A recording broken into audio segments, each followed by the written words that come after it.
श्री परमात्मने नमः। आत्मोद्धार के साधन, महाभारत जीवनोपयोगी शिक्षा प्रसंग भाग 2। महाभारत में मनुष्य के लिए शारीरिक, ऐन्द्रिक, मानसिक, बौद्धिक, भौतिक, नैतिक, व्यवहारिक, धार्मिक, आध्यात्मिक आदि उन्नति के संबंध में भी अनेक उपदेश, संवाद और आख्यान भरे हुए हैं। हम लोगों को उन पर ध्यान देकर उनसे शिक्षा ग्रहण करनी चाहिए। शारीरिक उन्नति के लिए भगवान श्री कृष्ण ने जो सात्विक आहार और शारीरिक तप बतलाया है, उसके अनुसार हमें अपना जीवन बनाना चाहिए। ऐन्द्रिक उन्नति के लिए हमें भगवान श्री कृष्ण के बताए हुए वाणी के तप को आचरण में लाना चाहिए। जब मनुष्यों में वाणी के तप की सिद्धि हो जाती है, तब उसकी वाणी सफल हो जाती है। सात्विक आहार का स्वरूप इस प्रकार बताया गया है: आयु, बुद्धि, बल, आरोग्य, सुख और प्रीति को बढ़ाने वाले, रस युक्त, चिकने और स्थिर रहने वाले तथा स्वभाव से ही मन को प्रिय लगने वाले ऐसे आहार अर्थात भोजन करने के पदार्थ सात्विक पुरुष को प्रिय होते हैं। शारीरिक तप के लक्षण भगवान ने ऐसे बताए हैं: देवता, ब्राह्मण, गुरु और ज्ञानी जनों का पूजन, पवित्रता, सरलता, ब्रह्मचर्य और अहिंसा, यह शरीर संबंधी तप कहा गया है। जब मनुष्य में वाणी के तप की सिद्धि हो जाती है, तब उसकी वाणी सफल हो जाती है, ऐसा माना जाता है। वह जो कुछ कह देता है वह बात वैसी ही हो जाती है। एक समय की बात है, राजा परीक्षित शिकार खेलते हुए एक गहन वन में चले गए। वहां उन्होंने बांध से एक हिंसक पशु को बींध डाला और उसके भागने पर बहुत दूर तक उसका पीछा किया। इससे उन्हें बड़ी थकावट आ गई।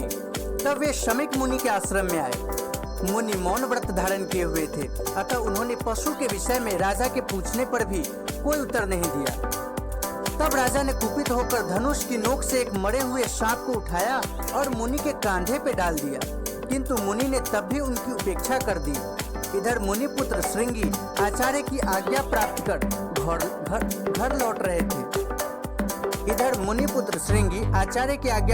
घर लौट रहे थे। उनको जब अपने मित्र कृष्ण से राजा परीक्षित के इस व्यवहार का पता लगा, तब वे बड़े रोष में भर गए और उन्होंने आचमन करके हाथ में जल लेकर परीक्षित को इस प्रकार शाप दिया: जिस पापात्मा नरेश ने मेरे बूढ़े पिता के कांधे पे मरा सांप रख दिया है, उस परीक्षित को आज से 7 रात के बाद प्रचंड तेजस्वी पन्नगेश्वर तक्षक नामक विषैला नाग अत्यंत कोप में भरकर मेरे वाक्य बल से प्रेरित हो यमलोक पहुंचा देगा।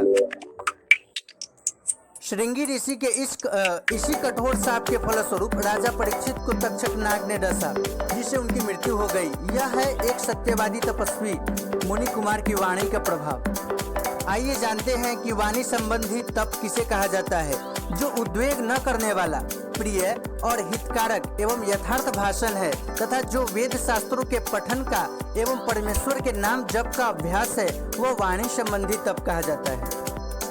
मानसिक उन्नति के लिए हमें भगवान श्री कृष्ण के बताए हुए मानसिक तप का अनुष्ठान करना चाहिए। मानसिक तप क्या है? मन की प्रसन्नता, शांत भाव, भगवत चिंतन करने का स्वभाव, मन का निग्रह और अंतःकरण के भावों की भली भांति पवित्रता, इस प्रकार यह मन संबंधी तप कहा गया है। बौद्धिक उन्नति के लिए हमें महाभारत काल के भौतिक विज्ञान के प्रभाव की ओर दृष्टि डालनी चाहिए।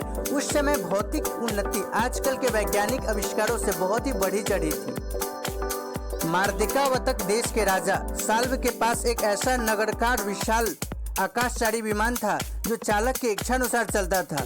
राजा साल्व उसी सौभ नामक विमान पर बैठकर द्वारकापुरी पर आक्रमण किया था। वह उसमें व्यूह रचना पूर्वक विराजमान था और उसी में बैठा हुआ युद्ध कर रहा था। फिर भगवान श्री कृष्ण ने मार्तिकावतक देश में जाकर समुद्र तट पर युद्ध में उस विमान के साथ ही राजा साल्व को नष्ट कर दिया। अश्वत्थामा को नारायणास्त्र, ब्रह्मास्त्र आदि अनेक दिव्य अस्त्रों का ज्ञान था। जब द्रोणाचार्य के वध का वृत्तांत सुनकर वे अत्यंत कुपित हो गए, तब उन्होंने नारायण अस्त्र का प्रयोग करके सारी पांडव सेना में हलचल मचा दी। सब भयभीत हो गए।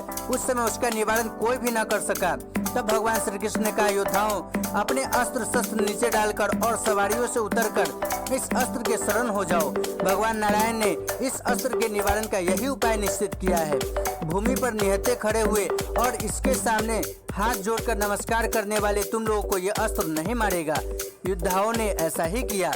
जब सब रथ से उतर गए और शास्त्रार्थ भूमि पर रख दिए गए, तब वह अस्त्र शांत हो गया। इस प्रकार श्री कृष्ण के उपाय बतलाने पर उन सबका उस अस्त्र से परित्राण हो गया। श्री वेदव्यास महाराज में तो यह वैज्ञानिक शक्ति बहुत ही अधिक विकसित थी। वे चाहे जिसे दिव्य दृष्टि दे देते थे, जिससे उसकी इंद्रियां दिव्य हो जाती थी। उन्होंने राजा द्रुपद को दिव्य दृष्टि प्रदान करके पांडवों के दिव्य रूपों के दर्शन करा दिए। इसी प्रकार संजय को भी उन्होंने दिव्य दृष्टि दे दी थी। उस दिव्य दृष्टि के प्रभाव से संजय ने महाभारत युद्ध का सारा वृत्तांत जानकर राजा धृतराष्ट्र को सुना दिया। प्रकट अप्रकट, दिन में होने वाली या रात में होने वाली अथवा मन में सोची गई सारी बातें संजय ने प्रत्यक्ष जान ली। उन्हें सर्वज्ञता प्राप्त हो गई एवं संजय को कोई हथियार नहीं काट सका। उन्हें परिश्रम या थकावट भी नहीं हुई और वे युद्ध से जीवित बच गए, क्योंकि श्री वेदव्यास जी ने उनको ऐसा ही वरदान दिया था। इतना ही नहीं, जब मृत पुत्रों और बांधवों के शोक से दुखी हुई गांधारी आदि स्त्रियों ने व्यास जी से अपने मरे हुए पुत्रों आदि के दर्शन कराने का अनुरोध किया, तब वेदव्यास जी ने गंगा तट पर जाकर कुरुक्षेत्र के युद्ध में 18 अक्षौहिणी सेना के मरे हुए सैनिकों का आह्वान किया, जिससे वे सब योद्धागण जल से प्रकट हो गए। जिस वीर का युद्ध के समय जैसा वेश, जैसी ध्वजा और जैसा वाहन था, वो उसी से युक्त देखा गया। वे सभी दिव्य वस्त्र धारण किए हुए थे। सबके कानों में चमकीले कुंडल थे। उस समय वे वैर, अहंकार, क्रोध और मात्सर्य को छोड़ चुके थे। उन परलोक से आए हुए अपने पिताओं, भाइयों, पतियों और पुत्रों से मिलकर वहां एकत्र हुई सब स्त्रियां बहुत प्रसन्न हुई। उनका दुख दूर हो गया। फिर श्री वेदव्यास जी के विसर्जन कर देने पर वे सब गंगा जी में गोता लगाकर अदृश्य हो गए। श्री वेदव्यास जी आज्ञा से जो स्त्रियां अपने पति लोग जाना चाहती थी, वे भी गंगा जी में गोता लगाकर अपने पतियों के साथ चली गई। इस रोमांचकारी दृश्य को वहां उपस्थित सब लोगों ने प्रत्यक्ष देखा। Thanks for watching. Likes and subscribe.